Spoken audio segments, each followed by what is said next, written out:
High বন্ধুরা, তোমরা সবাই কেমন আছো? আশা করি ভালো আছো। বন্ধুরা, এই গল্পে ডুব দেওয়ার আগেই বলে রাখি, লাইক শেয়ার করতে ভুলবেন না এবং আমাদের ইউটিউব চ্যানেলে প্রতিদিন দুপুর 2টায় ও সন্ধে 7টায় ভিডিও দেখতে হলে চ্যানেলটি এখনই সাবস্ক্রাইব করে বন্ধু হয়ে পাশে থেকো। বন্ধুরা, আজ তোমাদের জন্য একেবারে নতুন কড়াকড়ি ভিডিও নিয়ে চলে এলাম। আশা করি শেষ অবধি শুনলে তোমাদের ভালো লাগবে। তাহলে চলো বন্ধুরা। শহরের এক পুরনো দোতলা বাড়ি। বাড়ির মালিক রাশেদ সাহেব ব্যাংকের উচ্চপদস্থ কর্মকর্তা। তার একমাত্র ছেলে অর্ণব বিশ্ববিদ্যালয়ে পড়ে। অর্ণব বেশ মেধাবী, কিন্তু নিজেকে নিয়ে ব্যস্ত থাকতে ভালোবাসে। সেই বাড়িতেই বছরখানেক আগে কাজে যোগ দেয় সুমি। বয়স মাত্র 18। লম্বা, কিন্তু গায়ের রং মসৃণ শ্যামলা। চুল লম্বা, মাঝে মধ্যে বিনুনি করে বাঁধে। সরল চোখে একরকম গভীরতা আছে যা তাকে রহস্যময় করে তোলে। কথা কম বলে, কিন্তু মুখের হাসিটা অপূর্ব। অর্ণবের বয়স 22। গায়ের রং উজ্জ্বল শ্যামলা, হালকা দাড়ি, আর চুলগুলো এলোমেলোভাবে ছোট করে ছাটা। ছেলেটা বেশি কথা বলে না, বন্ধু বান্ধবের সঙ্গেও খুব বেশি মিশে না। এক সন্ধ্যায় অর্ণব বারান্দায় বসে বই পড়ছিল। তখনই এক ধরনের খটখট শব্দ শুনতে পেল রান্নাঘরের দিক থেকে। উৎসুক হয়ে তাকিয়ে দেখে সুমি হাঁটু গেড়ে বসে একটা ভাঙা গ্লাসের টুকরো কুড়োচ্ছে। কেটে গেল? অর্ণবের হঠাৎ প্রশ্ন। সুমি চমকে উঠে তাকায়। সে এতদিন এই বাড়িতে থাকলেও মালিকের ছেলের সঙ্গে কথা হয়নি বললেই চলে। না, লাগেনি কিছু, আস্তে বলে সুমি। অর্ণব উঠে এসে দেখে আসলেই গ্লাসের টুকরোগুলো তোলার সময় সুমির হাতের আঙুল একটু কেটে গেছে। রক্তের দাগ দেখা যাচ্ছে। আঙুল বাড়াও, একরকম নির্দেশের সুরে বলে অর্ণব। সুমি দ্বিধা করলেও হাত বাড়িয়ে দেয়। অর্ণব দ্রুত পকেট থেকে একটা রুমাল বের করে তার আঙুলে চেপে ধরে। সুমি একটু সংকোচ বোধ করলেও চুপচাপ দাঁড়িয়ে থাকে। সেদিনের পর থেকে অর্ণব আর সুমির মধ্যে এক ধরনের নীরব বোঝাপড়া তৈরি হল। অর্ণব কখনো রান্নাঘরের সামনে দিয়ে গেলে চোখের কোণে সুমিকে খুঁজে দেখত। আর সুমি? সে তো আগেও কাজের ফাঁকে ফাঁকে মালিকের ছেলেকে দেখত, তবে এখন সেই দেখাটা অন্য রকম হয়ে উঠেছে। সুমি লক্ষ্য করল অর্ণব এখন রান্নাঘরের দিকে একটু বেশিই আসে। একদিন সে রান্নাঘরের টেবিলে বসে চা খাচ্ছিল, হঠাৎ দেখল অর্ণব দরজার ফাঁক দিয়ে তাকিয়ে আছে। সুমির চোখ পড়তেই সে দ্রুত সরে গেল। সেদিন সন্ধ্যায় সুমি ছাদে কাপড় মিলছিল। অর্ণব বারান্দায় দাঁড়িয়েছিল। এই যে সুমি, অর্ণব প্রথমবারের মতো নাম ধরে ডাকল। সুমি একটু চমকে উঠে পেছন ফিরল। হ্যাঁ দাদা, তোমার হাতটা কেমন এখন? সুমি বুঝতে পারল কাটা জায়গার কথা বলছা। সে একটু হাসল। ভালো হয়ে গেছে কি? হুম, ভালো। সাবধানে কাজ করো। এটুকু বলেই সে চলে গেল। কিন্তু সুমি বুঝতে পারল অর্ণব তাকে নিয়ে একটু হলেও ভাবে। সেদিন রাতে শোবার আগে আয়নায় নিজের দিকে তাকিয়ে রইল সুমি। একটা অদ্ভুত হাসি ফুটে উঠল তার মুখে। কেন? সে নিজেও জানে না। সুমির মনে অস্থিরতা। সেদিনের পর থেকে সুমি বুঝতে পারে তার মন অর্ণবের দিকে টানছে। কিন্তু সে কি করে? সে তো এই বাড়ির কাজের মেয়ে, আর অর্ণব মালিকের ছেলে। সুমি চেষ্টা করে অর্ণবকে এড়িয়ে চলতে, কিন্তু পারছে না। প্রতিবার যখন তার সামনে পড়ে, বুকের মধ্যে কেমন যেন ধুকপুক করে। রান্নাঘরে কাজ করতে করতে দূর থেকে যদি অর্ণবের গলার আওয়াজ শুনতে পায়, মনে হয় সে পাশেই আছে। অর্ণবও বুঝতে পারছে সে কেন জানি সুমিকে খুঁজে বেড়ায়। কোনো কারণ ছাড়াই রান্নাঘরের দিকে যাওয়া, সুমি ছাদে কাপড় শুকাতে গেলে বারান্দায় দাঁড়িয়ে থাকা, এসবই সে নিজের অজান্তে করছে। একদিন দুপুরে অর্ণব লিভিং রুমে বসে মোবাইল দেখছিল। হঠাৎ তার মা ডেকে বললেন, সুমি, এই গ্লাসটা দাও অর্ণবের কাছে। সুমি দ্বিধা নিয়ে কাছে গেল। হাত বাড়িয়ে গ্লাস দিল, কিন্তু হালকা অসতর্কতায় অর্ণবের আঙুলের সঙ্গে তার আঙুল ছুঁয়ে গেল। এক মুহূর্তের জন্য যেন দুজনে থমকে গেল। সুমি দ্রুত হাত সরিয়ে নিল, কিন্তু তার মুখটা লাল হয়ে গেল। অর্ণবও বুঝতে পারল তার হৃদস্পন্দন একটু বেড়ে গেছে। সেদিন রাতে অর্ণব ছাদে গিয়ে দাঁড়াল। চাঁদ আকাশে ঝলমল করছে আর ঠান্ডা বাতাস বইছে। কিন্তু তার মাথার ভেতর ঘুরপাক খাচ্ছিল একটাই প্রশ্ন, আমি কি সুমির প্রতি দুর্বল হয়ে যাচ্ছি? অন্যদিকে সুমিও শুয়ে শুয়ে ভাবছিল, এই যে এত কাছে আসছি, এর শেষ কোথায়? কাছে আসার দূরত্ব। সেদিনের পর থেকে দুজনের মধ্যকার অদৃশ্য দেয়ালটা যেন একটু একটু করে ফাটল ধরতে লাগল। অর্ণব চাইলেও নিজেকে সামলাতে পারছিল না। আর সুমি? সে বুঝতে পারছিল এই টান এড়িয়ে যাওয়া সহজ নয়। সেদিন বিকেলে বৃষ্টি হচ্ছিল। সুমি বারান্দার রেলিং ধরে দাঁড়িয়েছিল, ছোটবেলা থেকেই বৃষ্টি তার খুব প্রিয়। হঠাৎ পেছনে পায়ের আওয়াজ শুনে ঘুরে দেখে অর্ণব। বৃষ্টি ভালো লাগে? সুমি মাথা ঝাঁকিয়ে বলল, খুব। অর্ণব একটু হেসে বলল, আমারও। একটা ছোট বাক্যের মধ্যেও যেন অনেক কিছু লুকিয়েছিল। দুজনই চুপ হয়ে গেল, শুধু বৃষ্টির শব্দ শোনা যাচ্ছিল। তুমি যদি অন্য জায়গায় জন্মাতে তাহলে কেমন হতো? অর্ণব হঠাৎ জিজ্ঞেস করল। সুমি অবাক হয়ে তার দিকে তাকাল। মানে তুমি যদি আমার মতো পরিবারে জন্মাতে তাহলে কি আমাদের জীবনে কিছু বদলে যেত? সুমি কিছুক্ষণ চুপ থেকে বলল, আমি তো অন্য কোথাও জন্মাইনি, তাই জানি না। কিন্তু জন্ম তো আমাদের হাতে ছিল না, তাই না? অর্ণব কোনো উত্তর দিল না, শুধু দীর্ঘশ্বাস ফেলল। সেদিন রাতে সুমি ঘুমাতে পারছিল না। তার মনে হচ্ছিল অর্ণবেরও একই অবস্থা। সে বুঝতে পারছে এই অনুভূতি বন্ধ করা তার পক্ষে সম্ভব হচ্ছে না। সুমি আর অর্ণবের মধ্যে নীরব দূরত্ব থাকলেও সেটা আসলে দূরত্ব ছিল না, বরং এক ধরনের টান যা দুজনকেই কাছে টানছিল। সেদিন সন্ধ্যায় সুমি বাসার ছোট্ট বাগানে পানি দিচ্ছিল। চারদিক বেশ শান্ত, শুধু পাখিদের ডাক শোনা যাচ্ছিল। হঠাৎ পেছন থেকে পরিচিত একটা কণ্ঠস্বর, সুমি। সে চমকে উঠে তাকাল। অর্ণব দাঁড়িয়ে আছে, তার চোখে একটা অদ্ভুত নরম ভাব। তুমি ভয় পেয়ে গেলে? না গি, তুমি এড়িয়ে চলছ কেন? সুমি একটু ঘাবড়ে গেল। আমি কিছু বুঝতে পারছি না দাদা। অর্ণব একটু এগিয়ে এসে বলল, আমিও বুঝতে পারছি না, কিন্তু এটুকু জানি, আমি তোমার সঙ্গে কথা বলতে ভালোবাসি, তোমার হাসিটা দেখতে ভালো লাগে, তোমার নীরবতাটাও আমার ভালো লাগে গি। সুমি কোনো উত্তর দিল না। তার বুক ধড়ফড় করছিল। ঠিক তখনই রান্নাঘর থেকে অর্ণবের মা ডেকে উঠলেন, সুমি, তুমি কোথায়? সুমি দ্রুত পেছনে সরে গেল। আমি যাই দাদাগু। অর্ণব আর কিছু বলল না, শুধু চেয়ে রইল। সেদিন রাতে অর্ণব আর সুমি দুজনই ঘুমাতে পারল না। সেদিনের পর থেকে সুমি আর অর্ণবের মধ্যে অদ্ভুত এক পরিবর্তন এলো। আগের মতো আর চোখাচোখি হলে দ্রুত মুখ ফিরিয়ে নেওয়া নয়, বরং দুজনেই একটু বেশি সময় ধরে তাকিয়ে থাকে, যেন একে অপরের চোখের ভাষা বোঝার চেষ্টা করছে। একদিন দুপুরে বাড়িতে কেউ ছিল না, শুধু সুমি আর অর্ণব। সুমি ঘর মোছার জন্য ডাইনিং রুমে ঢুকছিল, তখনই হঠাৎ দরজার পাশে রাখা এক ফুলদানি পড়ে যেতে লাগল। সুমি পড়ে যাওয়ার আগেই অর্ণব দ্রুত এগিয়ে এসে তার হাত ধরে ফেলল। সাবধান। সুমি নিঃশ্বাস বন্ধ করে তাকিয়ে রইল। তার হাতের নিচে অর্ণবের উষ্ণ হাতের স্পর্শ। বুকের ভেতর ধিপুধিপ শব্দ হচ্ছিল। অর্ণব ধীরে ধীরে সুমির হাত ছেড়ে দিল, কিন্তু তার চোখ বলছিল সে আরও কিছু বলতে চায়। সুমি দ্রুত সরে গেল, কিন্তু তার মনে হচ্ছিল একটা দরজা খুলতে গিয়েও বন্ধ হয়ে গেল। সেদিন রাতে অর্ণব বারান্দায় বসেছিল, মনে একরকম ঝড় বইছিল। আমি কেন সুমির এত কাছে যেতে চাই? এটা কি শুধু সহানুভূতি, নাকি সত্যিই ভালো লাগা? অন্যদিকে সুমি জানত, এভাবে চলতে থাকলে বিপদ আসবে। সমাজের চোখে সে শুধু এই বাড়ির কাজের মেয়ে। এই সম্পর্ক কেউ মেনে নেবে না। সেদিনের পর থেকে সুমি যেন আর আগের মতো থাকতে পারছিল না। সে চাইলেও অর্ণবকে এড়িয়ে যেতে পারছে না।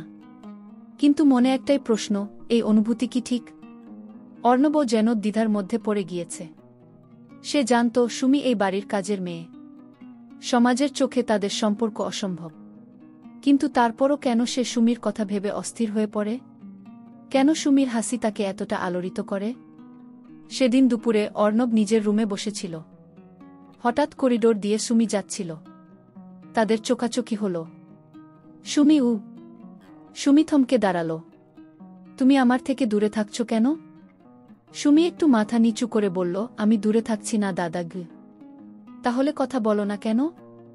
আগের মতো আচরণ করো না কেন? সুমি চুপ। কিছু বলার নেই তার কাছে। সুমি, আমি জানি না এটা কেমন অনুভূতি, কিন্তু আমি চাই তুমি এড়িয়ে না যাও। আমি চাই তুমি স্বাভাবিক থাকো গু। সুমি চোখ তুলে তাকাল। কিছু বলতে গিয়েও আটকে গেল। অর্ণবের মা এবার সুমির দিকে খেয়াল করা শুরু করেছে। একদিন বিকেলে তিনি সুমিকে রান্নাঘরে ডেকে বললেন, তুই অর্ণবের কাছে বেশি ঘোরাঘুরি করছিস না তো? সুমি চমকে গেল। না খালাগু, শুন, আমি এসব সহ্য করব না। আমার ছেলের সঙ্গে তোর কোনো কথা বলার দরকার নেই। তুই শুধু তোর কাজটা করবি, বুঝলি? সুমি মাথা নিচু করে বেরিয়ে এলো। তার বুকের ভেতর কেমন যেন মোচড় দিল। সুমির বুক ধরফর করছিল। অর্ণবের মা যে এভাবে সরাসরি তাকে সাবধান করে দেবেন সেটা সে ভাবতেও পারেনি। রান্নাঘরের কোনায় দাঁড়িয়ে তার মনে হচ্ছিল সব যেন এক মুহূর্তে বদলে গেল। এতদিন যা শুধু অনুভূতির মধ্যে ছিল তা এখন সত্যি হয়ে যাচ্ছে। এটা কি থেমে যাবে? অন্যদিকে অর্ণব টের পাচ্ছিল যে তার মা কিছু একটা বুঝে গেছেন। সারাদিন ধরে তার মায়ের ব্যবহার কেমন যেন বদলে গেছে। সেদিন সন্ধ্যায় সুমি বাইরে উঠোনে দাঁড়িয়েছিল। বাড়ির অন্য সবাই ব্যস্ত ছিল। হঠাৎ অর্ণব পেছন থেকে ডাক দিল, সুমি, একটা কথা বলবো। সুমি একটু চমকে উঠে চারপাশে তাকালো কেউ দেখছে কিনা। তারপর আস্তে করে বলল, কি কথা? তুমি কি আমাকে এড়িয়ে চলছ? সুমি চুপ। আমার মা কিছু বলেছে তোমাকে, তাই না? সুমি এবার চোখ তুলে তাকালো। কিছু না বলেই তার চোখের ভাষা সব বলে দিচ্ছিল। সুমি, আমি জানি না কেন, কিন্তু আমি তোমাকে নিয়ে ভাবি। আমি তোমার পাশে থাকতে চাই। সুমি দ্রুত মুখ ফিরিয়ে নিল। এটা সম্ভব না দাদা। আপনি জানেন সমাজ আমাদের একসাথে মেনে নেবে না। আমি সমাজের কথা ভাবছি না, আমি শুধু তোমার কথা ভাবছি। সুমি এবার অর্ণবের চোখের দিকে তাকিয়ে বলল, কিন্তু আপনাকে ভাবতে হবে দাদা। আমি এই বাড়ির কাজের মেয়ে, আপনি মালিকের ছেলে। আমাদের পথ এক না। সেদিন সুমি কাঁদেনি, কিন্তু তার মনে হচ্ছিল যেন তার ভেতরটা ধ্বংস হয়ে যাচ্ছে। অর্ণব সেদিন বুঝতে পারল ভালোবাসা শুধু অনুভূতির ব্যাপার না, এটা বাস্তবতার সাথেও লড়াই করে। সেদিনের পর থেকে সুমি আর অর্ণবের মধ্যে একটা অদৃশ্য দেয়াল তৈরি হয়ে গেল। সুমি ইচ্ছে করেই অর্ণবের সামনে কম যাওয়া শুরু করল। অর্ণব বুঝতে পারছিল সুমি ইচ্ছে করেই দূরে সরে যাচ্ছে, কিন্তু কিছু বলার মতো পরিস্থিতি ছিল না। অর্ণব আর স্বাভাবিক থাকতে পারছিল না। রাতে ঘুম আসে না, পড়াশোনায় মন বসে না। মা কয়েকবার জিজ্ঞেস করেছে, তোর কি হয়েছে অর্ণব?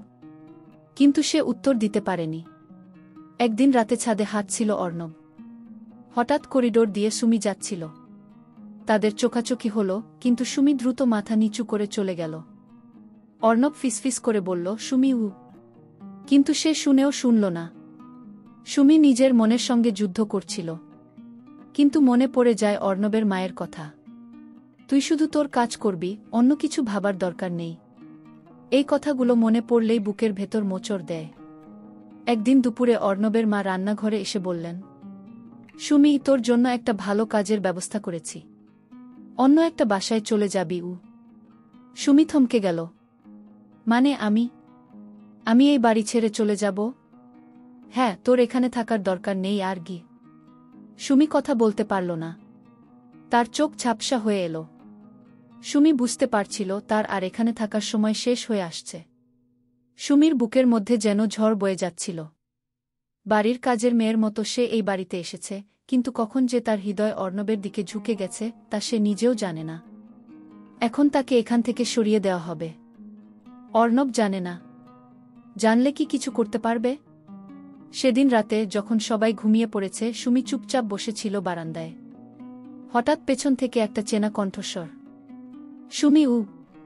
সে ধীরে ধীরে পেছন ফিরে দেখল অর্ণব দাঁড়িয়ে আছে। তুমি আমাকে এড়িয়ে যাচ্ছ কেন? সুমি চুপ। তোমাকে সরিয়ে দেওয়া হচ্ছে, তাই না? সুমি চোখ বড় বড় করে তাকালো। কে বলেছে? আমার মার কথা আমি শুনে ফেলেছি। তুমি চলে যাচ্ছ আর কিছুদিন পরেই। সুমি মাথা নিচু করল। এটাই তো ঠিক দাদা। আমার এখানে থাকার কথা ছিল না। অর্ণব এগিয়ে এলো, তার কণ্ঠে ব্যথা। তুমি কি থাকতে চাও না? সুমি চোখের পানি আটকে বলল, থাকার ইচ্ছে থাকলেই কি থাকা যায়? অর্ণব কিছু বলার আগেই সুমি পেছন ফিরে চলে গেল। সেদিন রাতে দুজনের কেউই ঘুমাতে পারেনি। সুমির যাওয়ার দিন এগিয়ে আসছিল। বাড়ির অন্য সবাই যেন স্বাভাবিক ছিল, শুধু দুইটা মন অশান্ত, একটা অর্ণবের, আরেকটা সুমির। অর্ণব জানত কিছু একটা করতে হবে, কিন্তু কি? সেদিন রাতে ডিনারের পর অর্ণব সাহস করে মায়ের সামনে দাঁড়াল। মা, সুমিকে তুমি কেন পাঠিয়ে দিচ্ছ? তার মা কিছুক্ষণ চুপ থেকে বললেন, ওর এখানে থাকার দরকার নেই। আর বেশি কিছু জানতে চাস না? আমি জানতে চাই মা। তুই কি এতটাই বোকা যে বুঝতে পারছিস না? তোর আর ওর মধ্যে দূরত্ব থাকা দরকার। এটা আমাদের পরিবারের জন্য ভালো গু। অর্ণব এবার ধীরে ধীরে বলল, কিন্তু মা, আমি কি ভালো থাকব? তার মা চমকে তাকালেন। মানে? আমি সুমিকে ভালোবাসি মা গি। রুমের ভেতর যেন মুহূর্তের জন্য সবকিছু থমকে গেল। তুই কি বললি অর্ণব? আমি জানি এটা সমাজ মেনে নেবে না। তুমি মেনে নেবে না। কিন্তু আমি আমার মনের কথা লুকাতে পারছি না মা গি। অর্ণবের মা এবার কঠিন কণ্ঠে বললেন, এইসব বাজে চিন্তা বাদ দে অর্ণব। এটা কখনো সম্ভব না গি। অর্ণব কিছু বলল না। শুধু একটা কঠিন সিদ্ধান্ত নিয়ে নিল মনে মনে। সেদিন রাতে সুমি তার সামান্য কিছু জিনিসপত্র গুছিয়ে নিচ্ছিল। কালকেই তাকে এই বাড়ি ছেড়ে চলে যেতে হবে। ঠিক তখনই দরজায় কড়া নাড়ার শব্দ। সুমি দরজা খুলতেই অর্ণব ভেতরে ঢুকল। তার চোখে তীব্র কিছু একটা ঝলসে উঠছিল। তুমি চলে যাবে, তাই না? সুমি চুপ। আমি চাই না তুমি যাও সুমি। আমি চাই তুমি আমার সাথে থাকো গু। সুমি হতভম্ব হয়ে গেল। দাদা, আপনি কি বলছেন? এটা অসম্ভব। অর্ণব সুমির হাত দুটো ধরে বলল, অসম্ভব কিছু নেই সুমি। সমাজের ভয় পেলে কোনো ভালোবাসাই বাঁচবে না। আমি সত্যিই তোমাকে ভালোবাসি, তুমি কি আমাকে ভালোবাসো না? সুমি কেঁপে উঠল। তার চোখ দিয়ে অঝরে পানি গড়িয়ে পড়ছিল। ভালোবাসি, কিন্তু আমি পারব না দাদা। আমি পারব না ঘি। সকালে সুমির যাওয়ার সময় হয়ে এলো। বাড়ির সবাই ব্যস্ত, কিন্তু অর্ণব কোথাও নেই। সুমি যখন গেটের দিকে এগিয়ে যাচ্ছিল, হঠাৎ বাইরে থেকে এক বাইক এসে থামল। অর্ণব নেমে এলো, তার চোখ জ্বলজ্বল করছিল। সুমি, আমার সাথে চলো উ। সবাই হতভম্ব। সুমি অবাক হয়ে তাকিয়ে আছে। গেটের সামনে সবাই হতভম্ব হয়ে দাঁড়িয়ে। কেউ বিশ্বাস করতে পারছিল না অর্ণব সত্যিই বাইক নিয়ে এসে সুমিকে নিয়ে যেতে চায়। সুমির হাত কাঁপছিল। অর্ণব সুমির দিকে হাত বাড়িয়ে বলল, সুমি, ভয় পেও না। আমি আছি তোমার সঙ্গে। চলো আমার সঙ্গে, আমরা একসঙ্গে নতুন জীবন শুরু করব গো। অর্ণবের মা রাগে ফেটে পড়লেন, তুই কি পাগল হয়েছিস অর্ণব? এই মেয়ের জন্য তুই আমাদের মুখ কালো করবি? বাড়ির অন্য কাজের লোকেরা ফিসফিস করছিল, পাড়ার কয়েকজন গেটের সামনে দাঁড়িয়ে গুঞ্জন তুলছিল। সুমি পেছনে তাকালো। এই বাড়িতে সে এতদিন কাজ করেছে, সবার ভালো মন্দ দেখেছে, কিন্তু এই মুহূর্তে মনে হচ্ছে সে একদম একা। সুমি ধীরে ধীরে মাথা নিচু করল। তারপর চোখ বন্ধ করে বলল, দাদা, আমি পারব না গি। অর্ণব হতভম্ব হয়ে গেল। কিন্তু সুমি, আমি তো তোমার পাশে থাকতে চাই। তুমি কি আমার উপর বিশ্বাস রাখো না? সুমির চোখ দিয়ে পানি গড়িয়ে পড়ল। আমি বিশ্বাস করি দাদা, কিন্তু সমাজ আমাদের মেনে নেবে না। আমি আপনাকে সমস্যায় ফেলতে চাই না গি। অর্ণব এক ধাক্কায় ভেঙে পড়ল। সুমি আর কিছু না বলে ধীরে ধীরে বাড়ির গেট পেরিয়ে চলে গেল। অর্ণব শুধু দাঁড়িয়ে রইল, নিষ্পলক দৃষ্টিতে তাকিয়ে। বাইক স্টার্ট দেওয়া হয়নি, কিছুই বলা হয়নি। 5 বছর কেটে গেছে। সময়ের স্রোতে বদলে গেছে অনেক কিছু, আবার কিছুই যেন বদলায়নি। অর্ণব এখন দেশের বাইরে থাকে। পরিবারের চাপে সে একসময় বিদেশে পাড়ি জমায়, কিন্তু সেখানে গিয়েও সুমি তাকে ভুলতে পারেনি। প্রতিদিন ব্যস্ততার মধ্যে থেকেও একটা প্রশ্ন তাকে কুরে কুরে খেত, সুমি এখন কেমন আছে? মা কয়েকবার বিয়ের জন্য চাপ দিয়েছে, কিন্তু অর্ণব রাজি হয়নি। তার মনে শুধু একটা কথাই ছিল, ভালোবাসা কি আসলেই দূরত্বে মরে যায়? অন্যদিকে সুমি এখন এক সাধারণ নার্স। সে অনেক কষ্টে একটা হাসপাতালে কাজ জোগাড় করেছে, নিজের মতো বাঁচতে শিখেছে। সে জানত অর্ণবের জায়গা আলাদা, তার জায়গা আলাদা। কিন্তু তবুও কোনো এক রাতে অর্ণবের সেই বলা কথাগুলো মনে পড়ে, আমি চাই তুমি আমার সাথে থাকো গো। এখনও কি তার জন্য মনের কোথাও একটা জায়গা আছে? একদিন হঠাৎ করেই দেশে ফিরে আসে অর্ণব। 5 বছর পর নিজের শহরে ফিরে আসা, যেন সব কিছু একই আছে, শুধু সে নিজেই বদলে গেছে। একদিন পুরনো এলাকার কাছাকাছি গিয়ে একটা হাসপাতালের সামনে থামে। কোথায় যেতে হবে জানে না, কিন্তু কেন যেন তার মন বলছে এখানে কিছু আছে। হাসপাতালের ভেতর ঢুকতেই পরিচিত একটা মুখ দেখতে পেল সুমি। সে একটা নার্সের পোশাক পরে রোগীদের ওষুধ দিচ্ছে, চোখে মুখে পরিণত একজন নারীর ছাপ। আগের সেই ভয় আর দ্বিধা নেই, বরং অনেক বেশি আত্মবিশ্বাসী লাগছে তাকে। অর্ণবের চোখে পানি চলে এলো। এতদিন পরও সুমি একই রকম সুন্দর, শুধু সময়ের ছাপ পড়েছে কিছুটা। সুমি যখন তার দিকে তাকালো, মুহূর্তের জন্য সময় দুজনে থমকে গেল। অর্ণব ধীরে ধীরে এগিয়ে এসে বলল, কেমন আছো সুমি? সুমি হাসল, একটু ক্লান্ত কিন্তু তৃপ্ত এক হাসি। ভালো। তুমি? অর্ণব কিছুক্ষণ চুপ থেকে বলল, তোমার সাথে এক কাপ চা খেতে পারি? সুমি কিছু বলল না। তারপর আস্তে করে মাথা ঝাঁকাল। বন্ধুরা, ভিডিওটি ভালো লাগলে লাইক শেয়ার করে চ্যানেলটি সাবস্ক্রাইব করে পাশে থেকো।